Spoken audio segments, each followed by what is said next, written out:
Hello CAE crew.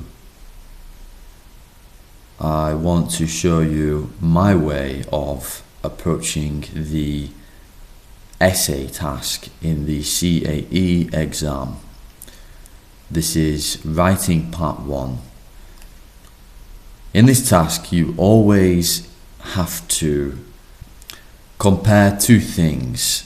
Compare the strengths of two things, compare the weaknesses of two things.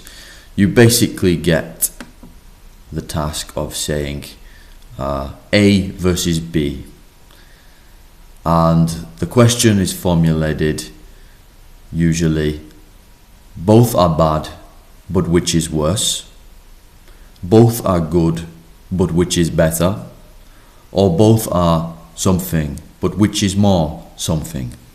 So the absolute last thing you want to do is start by thinking about the introductory paragraph before you actually know what you're going to write overall. And another thing you should avoid is when it comes to that introductory paragraph, to write a background paragraph. Please do not write a background paragraph. Don't write "these days the internet is widespread," or "these days there are lots of people, this has become very popular." No, we don't need a background paragraph. It's not a scientific paper going in a scientific journal where you're writing 6,000 words. You're writing 200 and something words. Get to the point. And by the way, the best thing to do is to leave that introductory paragraph to the end. Jump in to your main body. When you've got a nice main body, the introduction can kind of write itself, and you can really feel, oh, okay, I know what I'm going to say in my introduction. Ever heard the tip in an essay? Say what you're going to say it, then say what you've said. Well, really, you need to say it first before you can really properly say what you're going to say. So here's how you say it. I would start with the loser. So if we're presuming that A versus B, both are bad, but which is worse? Start with the one that is not as bad. So if A is worse, then we start with B. Here's how you structure that first paragraph about B. You say, B is bad. Here's why it's bad.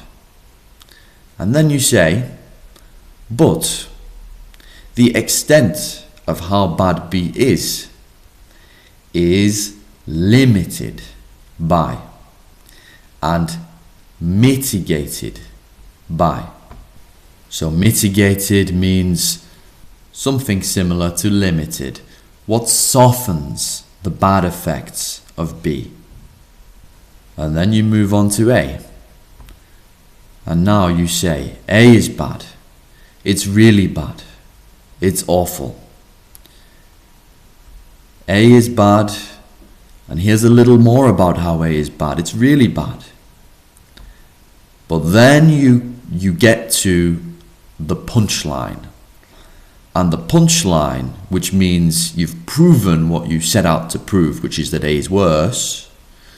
The punchline is that A is not limited by this thing you mentioned in paragraph 2 or in your first main body paragraph, and is not mitigated by this thing that mitigates how bad B is. And that's it. You've done it. That's all you need to do to show that A is worse than B. You're finished. And then, now you've got a wonderful main body. You move on to your intro and conclusion, you know. So you go to your intro and you say, yes, both of these things are bad, but A is worse because A causes these damages, and this damage more than B does. And I'm going to explain why. So that's your intro.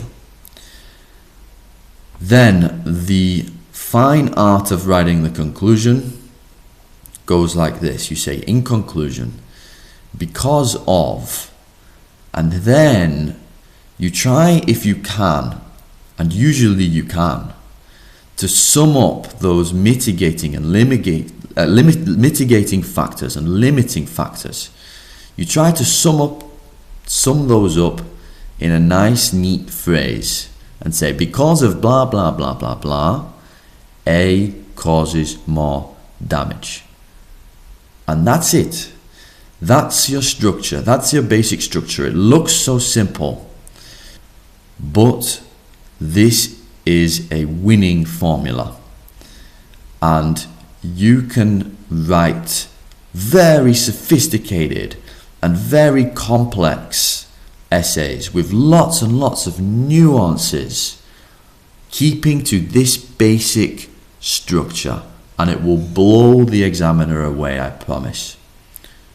See you next time.